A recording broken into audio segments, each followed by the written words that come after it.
So we're going to start with James Allen's quote. James Allen quote, excuse me. The quote goes like this: They themselves are makers of themselves by virtue of the thoughts which they choose and encourage. Mind is the master weaver, both of the inner garment of character and the outer garment of circumstance, and that, as they may have hitherto woven in ignorance and pain, they may now weave in enlightenment and happiness. So, this quote is heavy but quite simple. In other words, he's saying that you are the creator of your life. They themselves are makers of themselves. So, you create you by virtue of your thoughts, the things that you choose to think and encourage, right? So mind is a master weaver. It's weaving together both the inner and the outer garment of both your character, as in who you are, which is what we're going to discuss tonight, and the outer garment of circumstance, which is what happens to you, the things you don't really have control over. And whereas you might have woven those two things in together in ignorance and pain because you were unaware of what we're stepping into, now you will be able to change your thought pattern and therefore weave it in enlightenment and happiness. So that's the quote that we're going to do the first two lessons on, because tonight we're just going to talk about that inner garment of character, and next week we'll talk about the outer garment of circumstance. So, as we're starting on the first part of this statement, the inner garment of character, right? So let's talk about the definition of character. So, character is defined by the mental and moral qualities distinctive to an individual. It's also defined as the role one plays. Both statements are true, as our character is developed at a young age. As small children, our parents mold our personalities, they mold our thought process, our perception of the world, our self esteem, and our beliefs in a way that only they can. And the reason I say only they can is because when you're experiencing this molding as a child, a lot of the molding comes from your culture, sometimes even your race, which we all know different cultures have different, or sometimes your race isn't indicative of your culture, especially here in America, because America has its own culture that everyone participates in, and there's so many different races of people. It's very diverse. So I won't linger on that. I won't dig deep into that. But let's just say those very early years, your parents are instilling to you what comes from their personal culture and their personal um, life experiences. That's what's developing your brain in regards to character, in regards to who you are. So, being the authority figures in our lives, we in turn learn our role to play in our family. We learn the role of playing a son or a daughter or a brother or a sister. Um, as we get a little older and we progress and we enter into the education system to be socialized, we learn community roles. We learn to be neighbors. We learn to be students or friends or helpers, et cetera, different things that you might pick up at, or roles you might pick up at school, even playing sports and things like that. Um, so from this, we may choose to identify with being smart or dumb, or I shouldn't, instead of saying from this, more like from that age, you're about 5, 6 years old, maybe even 7. You might choose to identify with being smart or dumb or athletic or lazy or nerdy or weird. Um, as we learn, as we go on, we learn more adjectives to apply to ourselves, like us being handsome or pretty or ugly or fat or skinny or tall or short. You get the point. All these things make up our characters in the early years of our life without us having much control of it. So, why am I talking again about character? So, Allow the crow to bring you some enlightenment on this issue with this imagery. Give me one. Oh, sorry.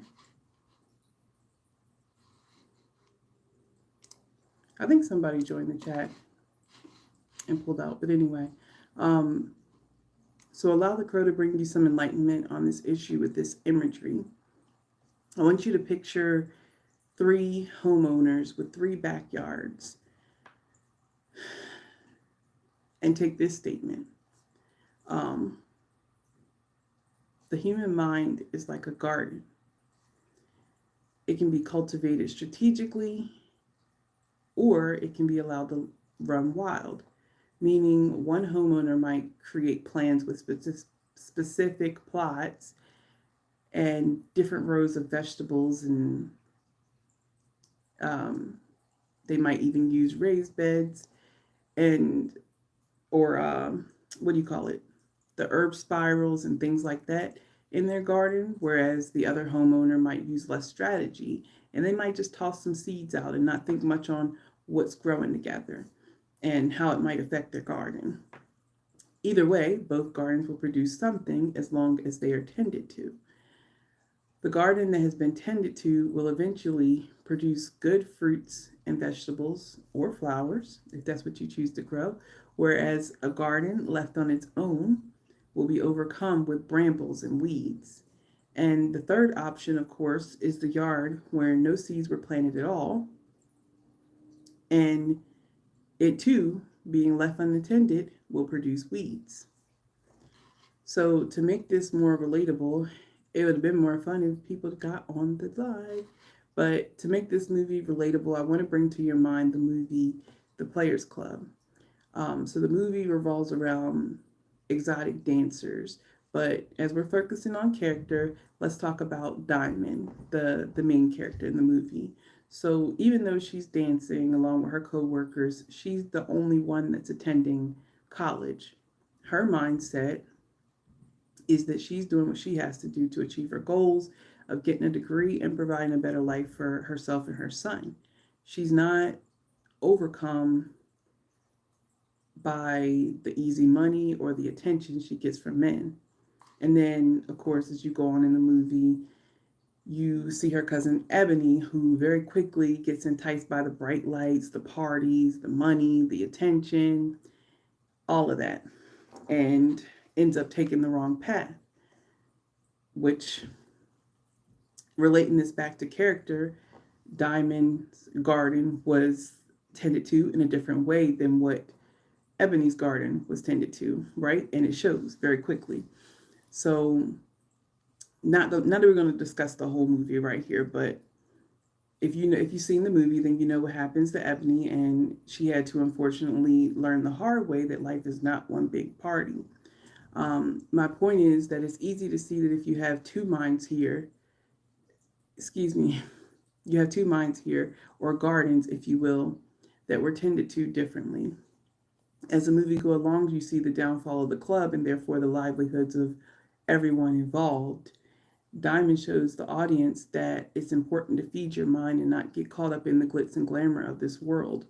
Toiling in your garden might be hard work. It's not easy, especially if you've allowed some weeds to grow in, but it's not impossible to gain control of your garden, to gain control of your backyard and decide what you're going to do with that land. The end result is always having a brighter future with better harvests than those who choose not to. And so let's discuss also the fact that although our family creates our characters